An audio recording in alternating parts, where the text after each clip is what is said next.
নমস্কার, আজ শোনাবো বোকা কাক চালাক শিয়ালের গল্প। একদিন এক ক্ষুধার্ত কাক খাবার খুঁজে ফিরছিল। কোথাও কিছু না পেয়ে ক্লান্ত হয়ে সে একটা ডুমুর গাছে এসে বসল। সে দেখল গাছে প্রচুর ডুমুর ফলে আছে। ফলগুলো দেখে খুশি হয়ে কাক ভাবল, আহ, কত ফল, খেতে নিশ্চয়ই সুস্বাদু, ভালোই হলো, পেট ভরে ডুমুর খাওয়া যাবে। তখন সে ডুমুর ছিঁড়ে খেতে গিয়ে দেখল তখনও ভালোভাবে পাকেনি, আর একটু নরম না হলে খাওয়া যাবে না।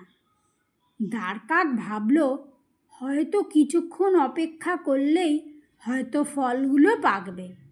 এই ভেবে ফল পাকার আশায় ডুমুর গাছেই চোখ বুজে বসে রইল, আর কোথাও খাবারের খোঁজে গেল না।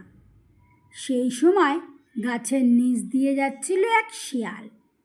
দাঁড়কাক গাছের ওপর চোখ বুজে বসে থাকতে দেখে শিয়ালের কেমন একটা সন্দেহ হলো।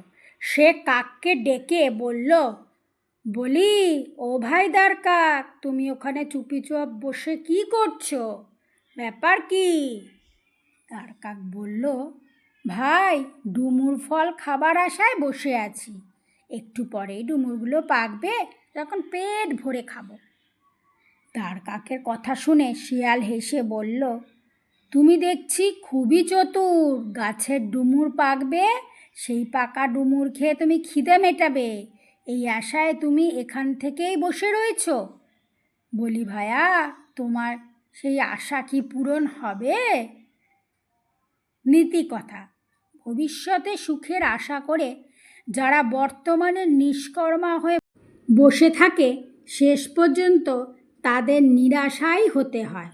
নমস্কার, গল্প পাঠ এখানেই শেষ হলো। পরের দিন আসবো নতুন আর একটা গল্প নিয়ে।